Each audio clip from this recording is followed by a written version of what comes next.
Hola, ¿qué tal amigos? Continuamos con la lectura del libro La Esfinge de los Hielos de Julio Verne, capítulo 22. Este capítulo se titula Tierra. Con estas palabras encabeza Edgar Poe el capítulo 27 de su libro y me ha parecido oportuno colocarla al frente del capítulo 22 de mi relato entre una interrogación. Esta palabra, caída de lo alto del palo de Mesana, designaba una isla o un continente. ¿Y continente o isla? ¿No nos esperaba allí un desengaño? ¿Estarían allí los que íbamos a buscar? Y Arthur P.M., muerto indudablemente, a pesar de la afirmación de Dirkspeter, ¿había puesto la planta en aquella tierra? Cuando este grito resonó a borda de la James, el 17 de enero de 1828, día lleno de incidentes, el diario de Arthur P.M. dice que fue en la forma siguiente: «Tierra por la Sirbolia de estribor». Tal hubiera podido ser a bordo de la Hambrain. En efecto, por el mismo lado se dibujaban ligeramente algunos contornos por encima de la línea del cielo y del mar. Verdad que la tierra que había sido anunciada en esta forma a los marineros de la James era el islote Bennet, árido, desierto, al que siguió a menos de 1 grado al sur la isla Salal, fértil entonces, habitable, habitada, y en la que el capitán Lenguy esperaba encontrar a sus compatriotas. Pero, ¿qué sería para nuestra goleta aquella tierra desconocida, 5 grados más al sur en las profundidades de la mar austral? ¿Estaría allí el objeto tan ardientemente deseado, con tanta obstinación buscado? Allí los dos hermanos William y Lenguy caerían uno en brazo del otro. ¿Se encontraba la Hambrain al término de un viaje cuyo feliz éxito estaba asegurado por el repatriamiento de los sobrevivientes de la James? Repito, que me sucedía lo que al mestizo. Nuestro objeto no era este únicamente. Sin embargo, puesto que ante nosotros se presentaba tierra, preciso era inspeccionarla. Después veríamos. El grito de tierra nos distrajo de nuestras cavilaciones. No pensé en la confidencia que Dirkspeter acababa de hacerme, y tal vez el mestizo la olvidó, pues se lanzó a proa y sus miradas no se apartaban ya del horizonte. En cuanto a James West, al que nada distraía de su servicio, reiteró sus órdenes. Gratian se puso al timón y Harnett fue encerrado en la cala, justo castigo contra el que nadie debía protestar, pues la distracción o descuido de Harnett había comprometido por un instante a la goleta. Sin embargo, 5 o 6 marinos de la Flanclad dejaron escapar algunos murmullos. Un gesto del lugarteniente los hizo callar, y ellos volvieron a su puesto. No hay que decir que, al grito del vigía, el capitán Lenguy se había lanzado fuera de su camarote y con mirada febril observaba aquella tierra, distante entonces unas 10 o 12 millas. Repito que yo no pensaba ya que el secreto que Dirkspeter acababa de confiarme. Mientras tal secreto permanecía entre los dos, y ni él ni yo lo revelaríamos, nada había que temer. Pero si una desdichada casualidad hacía que Martin Hall supiese que el nombre de su hermano había sustituido por el de Parker, que el infortunado no había perecido en el naufragio del Grampus, que designado por la suerte, había sido sacrificado para impedir que sus compañeros murieran de hambre, que Dirkspeter, a quien él, Martin Hall, debía la vida, le había muerto. He aquí pues la razón por la que el mestizo rehusaba obstinadamente la gratitud de Martin Hall, porque huía de él. La goleta marchaba con la prudencia que exigía una navegación sobre aquellos parajes desconocidos. Tal vez allí habían altos fondos, arrecifes a flor de agua, y se corría el riesgo de chocar con ellos. Un choque en las condiciones en que la Hambrain se encontraba, aun en el supuesto de que pudiera ser puesta a flote de nuevo, hubiera hecho imposible su regreso antes del invierno. James West había dado orden de disminuir el velamen, después que el contramaestre hizo acortar juanetes, gavia y ballestilla. La Hambrain quedó bajo su cangreja, su mesana y sus foques. Velamen suficiente para flanquear en algunas horas la distancia que la separaba de tierra. Enseguida el capitán Lengui hizo practicar un sondaje que acusó 120 brazas de profundidad. Otros sondajes indicaron que la costa, muy acantilada, debía prolongarse bajo las aguas por una muralla a pico. Sin embargo, como era posible que el fondo remontase bruscamente en vez de unirse al litoral por alargada pendiente, se avanzó sin dejar la sonda. El tiempo era bueno, por más que el sudeste y suroeste el cielo aparecía brumoso, de donde nacía alguna dificultad para reconocer los bajos lineamientos que se dibujaban como vapor flotante, apareciendo y desapareciendo entre las brumas. Estábamos de acuerdo, no obstante, para atribuir a aquella tierra una altura de 25 a 30 toesas, es su parte más elevada al menos. No era admisible que fuéramos juguetes de una ilusión, y sin embargo, extraño temor atormentaba nuestro espíritu. Pero, después de todo, ¿no es natural que el corazón sea asaltado de mil dudas cuando se llega al objeto tan ansiosamente perseguido? Había puestas tantas esperanzas en aquel litoral solamente entrevisto, y nacería tanta desanimación si no había allí más que un fantasma, una sombra impalpable. A esta idea mi cerebro se turbaba, se alucinaba, parecía que la Hambrain se reducía a un bote perdido en aquella inmensidad. Lo contrario de aquella mar infinita, de la que habla Edgar Poe, donde el navío crece como cuerpo vivo. Cuando los mapas dan detalles sobre la hidrografía de las costas, sobre la naturaleza de los sitios propios para desembarcar, sobre las bahías o ensenadas, se puede navegar con cierta audacia. En otra región cualquiera, sin ser motejado de temerario, un capitán no hubiera dejado para el siguiente día la orden de anclar cerca de la ribera. Pero aquí era preciso tanta prudencia, y sin embargo ante nosotros no había obstáculo alguno. Además, la atmósfera no debía perder su claridad durante la noche. En la época en que nos encontrábamos, el astro radioso no se ponía aún en el horizonte del oeste, y sus rayos bañaban con insensatez luz al vasto dominio de la Artántida. El libro de bordo consignó, a partir de esta fecha, que la temperatura no cesó de experimentar continua baja. El termómetro expuesto al aire y a la sombra no marcaba más que 32 grados, 0 grados C. Sumergido en el agua no indicaba más que 26. 3 grados, 33 C bajo cero. ¿De dónde provenía este descenso encontrándonos en pleno verano artántico? Fuera lo que fuera la causa, los marineros habíanse visto en la necesidad de volver a ponerse sus vestidos de lana, que habían dejado un mes antes, después de flanquear el banco de hielo. Verdad que la goleta marchaba en dirección del viento, y los primeros síntomas del frío fueron menos sensibles. Por lo demás, como fácilmente se comprende, iba a ser preciso apresurarse, pues el retraso en aquella región, exponiéndose a los peligros de invernar, hubiera sido desafiar a Dios. El capitán Lengui hizo señalar el curso de la corriente, enviando pesadas ondas, y reconoció que empezaba a separarse de su dirección. ¿Es un continente lo que extiende ante nosotros? ¿Es una isla?, dijo. Nada nos permite asegurarlo. Si es un continente, debemos deducir que la corriente debe atravesar una abertura hacia el sudeste. Efectivamente, es posible, respondí, que la parte sólida de la Artántida quede reducida a un sencillo casquete polar, cuyos bordes podremos rodear. En todo caso, es conveniente tomar nota de la observación que presenten cierta exactitud.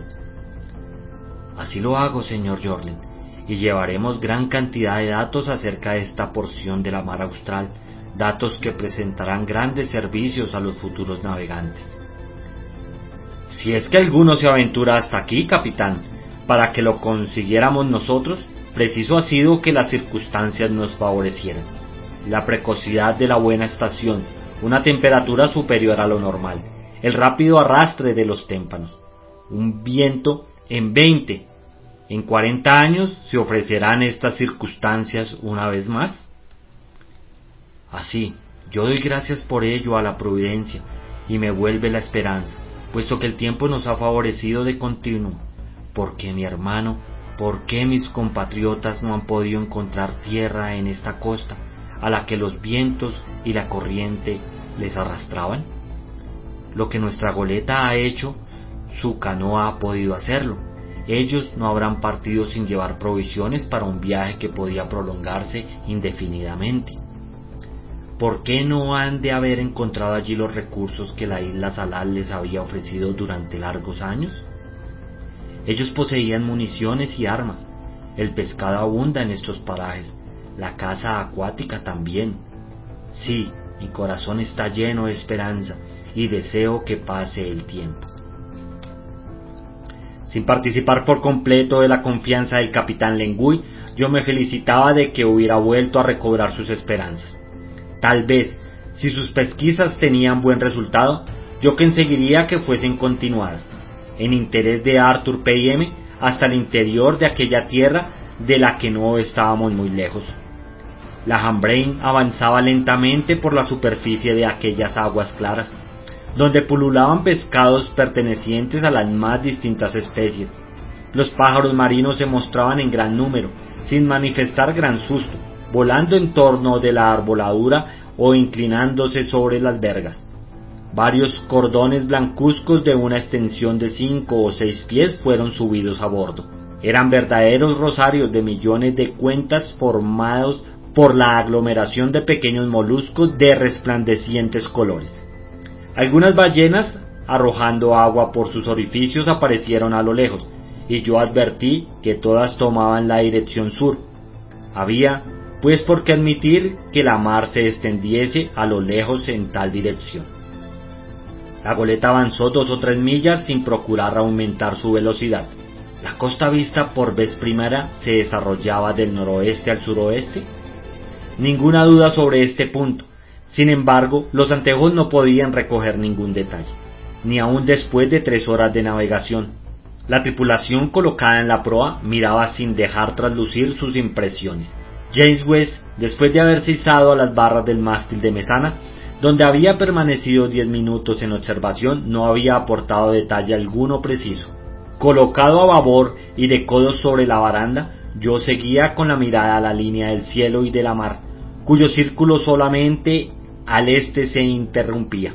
En aquel momento el contramaestre se reunió a mí y sin más preámbulos me dijo: ¿Me permite usted que le diga lo que pienso, señor Jorlin? Dígalo usted, salvo que yo no participe de su idea, sino la crea justa, respondí. Lo es, y a medida que nos acerquemos, preciso será estar ciego para no verlo. ¿Y qué es lo que usted piensa? Que no es una tierra lo que se presenta ante nosotros, señor Jorlin. ¿Dice usted? Mire usted con atención colocando la mano ante los ojos.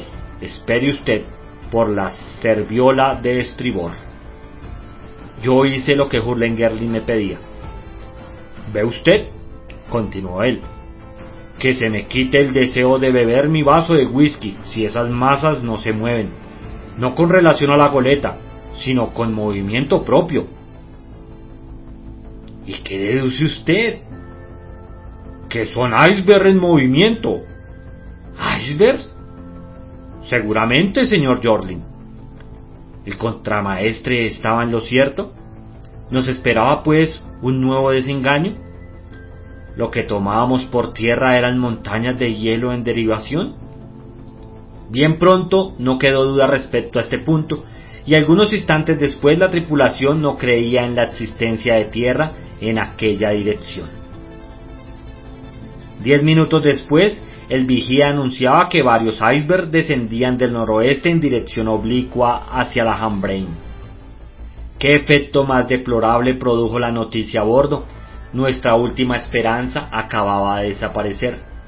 ¿Y qué golpe para el capitán Lengui sería preciso buscar la tierra de la zona austral en las más bajas latitudes sin tener nunca la seguridad de encontrarla? ¡Aparejar para virar!, fue el grito casi unánime que sonó sobre la Hambrain. Sí, los reclutados en la Flanclad manifestaban su voluntad, exigían que se diera la vuelta, aunque Ernest no estuviera allí para excitar a la indisciplina, y, debo confesarlo, la mayoría de los antiguos tripulantes parecían estar de acuerdo con ellos.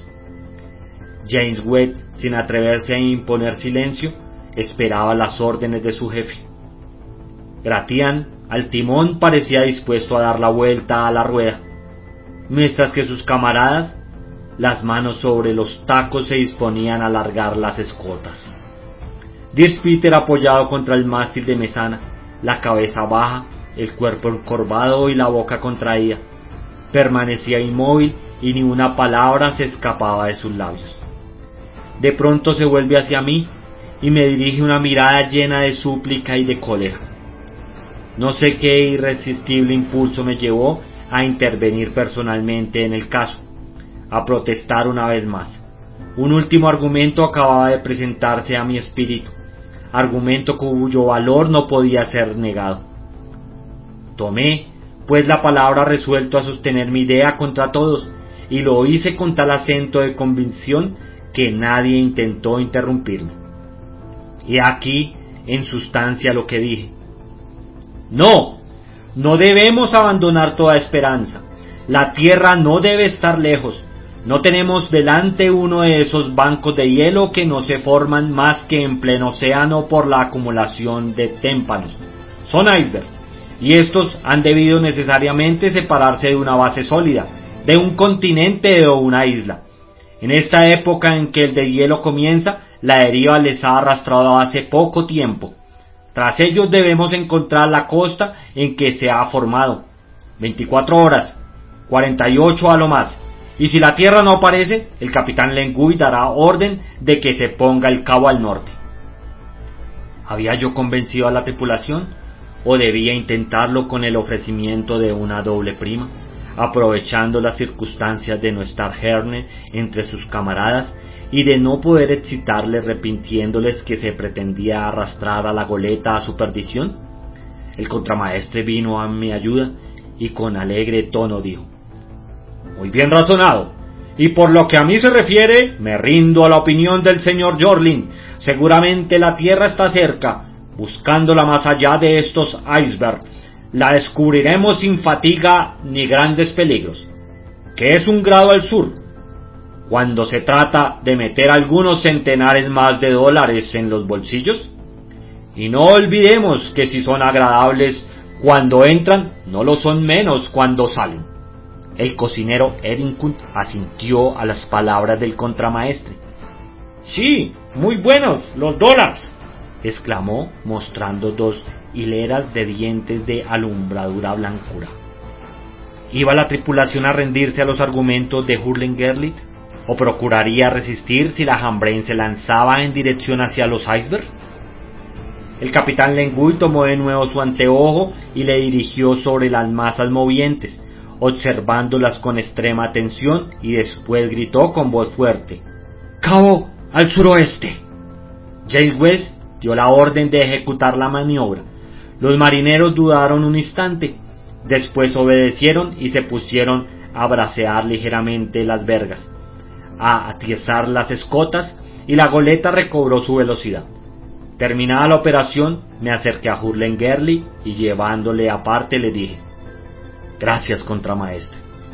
Señor Jorlin, bueno es por esta vez», respondió meneando la cabeza. «Pero no reconocemos. Todo el mundo estaría en contra mía, quizás hasta Edington». «Nada he presagiado que no sea posible», repliqué vívidamente. «Estoy conforme, y la cosa se puede sostener con algún viso de verosimilitud». «Sí, Hurlengerdlid, sí, pienso lo que he dicho, y no dudo que acabaremos por ver tierra más allá de los icebergs». «Posible, señor Jorlin, posible. Lo que hace falta es que aparezca antes de 2 días, pues si no, a fe de contramaestre que sería preciso virar».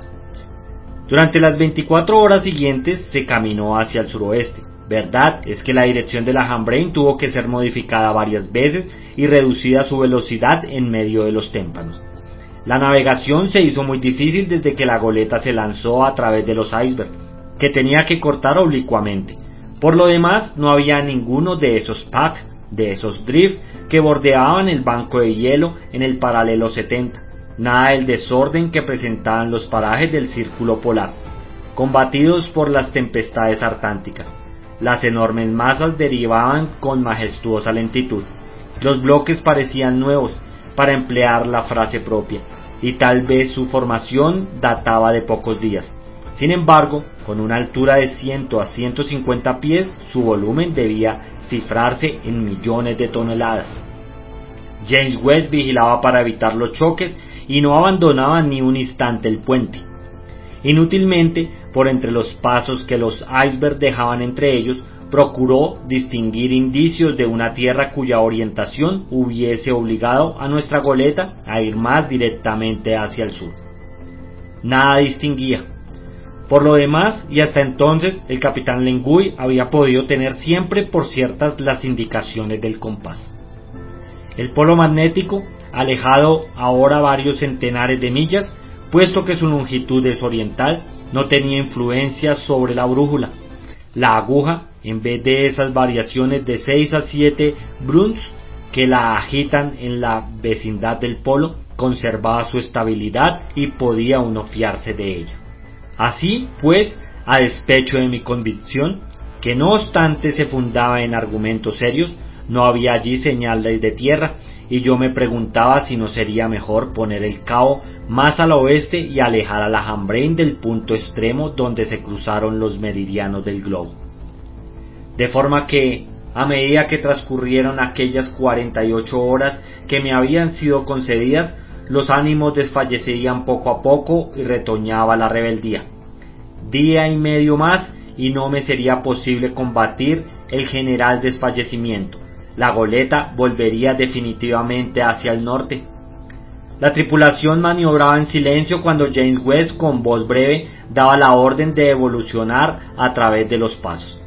No obstante, a pesar de la continua vigilancia, a pesar de la habilidad de los marineros y de la pronta ejecución de las maniobras, de vez en cuando se producían peligrosos afrontamientos contra el casco, que dejaba a su paso grandes manchas de alquitrán sobre aquellos icebergs. Y en verdad, el más valiente no podía evitar un sentimiento de terror al pensamiento de que el agua hubiera podido invadirnos. Conviene notar que la base de aquellas montañas flotantes eran muy acantiladas. Un desembarco hubiera sido impracticable. Así, no veíamos ninguna de esas focas de ordinario tan numerosas en los parajes donde abundan los icefields, ni bandadas de esos pingüinos que en otra época la Hambrain hacía caer por millares a su paso. Los mismos pájaros parecían más raros y asustadizos. De aquellas regiones desoladas y desiertas emanaba una impresión de angustia y de horror, a la que ninguno de nosotros podía sustraerse. ¿Cómo conservar la esperanza de que los sobrevivientes de la Jane, si habían sido arrastrados a aquellas espantosas soledades, hubieran podido encontrar refugio en ellas y asegurar su existencia? Y si la Hambrain a su vez naufragaba, ¿quedaría un solo testigo de la catástrofe? Pude observar que desde la víspera, a partir del momento en que la dirección del sur había sido abandonada para cortar la línea de los icebergs, en la actitud habitual del mestizo hubiese operado brusco cambio. La mayor parte del tiempo permanecía al pie del palo de mesana, y no se levantaba más que para echar mano a alguna maniobra, sin demostrar en su trabajo ni el celo ni la vigilancia de otra época. Parecía desanimado, no porque hubiera renunciado a creer que su compañero de la Jane vivía, pues pensamiento tal no podía nacer en su cerebro. Pero, por instinto, comprendía que, siguiendo la dirección que seguíamos, no se encontrarían las huellas del pobre P.M. Señor, me hubiera dicho, compréndame, no es allí. No es allí. ¿Y qué hubiera yo podido responderle? A las 7 de la tarde se levantó una bruma bastante espesa, que iba a ser mala y peligrosa la navegación de la goleta. Aquel día de emociones, de ansiedad, de alternativas crueles, me había puesto algo enfermo. Así, pues, entré en mi camarote y vestido me tendí en mi catre. No pude conciliar el sueño. Obsesionábame crueles pensamientos. Mi imaginación, tan reposada en otra época, estaba sobreexcitada. Creo que la constante lectura de las obras de Edgar Poe y el medio extraordinario en que sus héroes realizaron sus aventuras había ejercido sobre mí una influencia de la que no me daba cabal cuenta. Al siguiente día iba a terminar las 48 horas, última limosna que la tripulación concedía a mis instancias. «No marchan las cosas como usted desea», me había dicho el contramaestre en el momento en que yo penetraba en el RUF. No, puesto que la tierra no se presentaba tras la flotilla de los icebergs y el capitán Lengui pondría al siguiente día el cabo al norte. ¡Ah! Que no fuera yo el amo de la goleta. Si la hubiera podido comprar a un aprecio de toda mi fortuna, si aquellos hombres hubieran sido esclavos míos que yo hiciera obedecer a latigazos, la Hambrain no hubiera abandonado jamás aquella campaña. Así hubiera tenido que llegar hasta el punto de la Antártida, sobre el que la Cruz del Sur arroja sus resplandecientes luces. En mi agitado cerebro bullían 1000 pensamientos, 1000 ansias. Quería levantarme y antojábaseme que poderosa o irresistible mano me clavaba en el lecho. Se apoderaba de mí el deseo de abandonar en el instante aquel camarote donde luchaba contra las pesadillas de incompleto sueño, de lanzar a la mar una de las canoas de la Hambrain y arrojarme en ella con Dirk Peter, que no vacilaría en seguirme, y después abandonarnos a la corriente que se prolongaba hacia el sur. Y lo hacía, sí, lo hacía en sus sueños. Estábamos en el día siguiente. El capitán Lengui, después de lanzar una última mirada al horizonte, ha dado la orden de virar. Una de las canoas está allí. Yo prevengo al mestizo. Nos deslizamos hasta ella sin ser vistos, cortamos la cuerda. Mientras la goleta sigue adelante, nosotros quedamos atrás y la corriente nos lleva. Vamos así hasta la mar libre. Al fin nuestra canoa se detiene. Allí hay tierra. Creo ver una especie de esfinge que domina el casquete austral, la esfinge de los hielos. Me dirijo a él, le pregunto. Él me entrega los secretos de aquellas misteriosas regiones, y entonces, en torno del mitológico monstruo aparecen los fenómenos cuya realidad afirmaba Arthur P.M. La cortina de vagos vapores, hendidos de rayas luminosas, se desgarra, y ante mis ojos no se presenta el cuerpo de sobrehumana grandeza, sino el de Arthur P.M., feroz guardián del Polo Sur, desplegando al viento de las altas latitudes el pabellón de los Estados Unidos de América. Este sueño fue bruscamente interrumpido o se modificó al capricho de una imaginación alocada.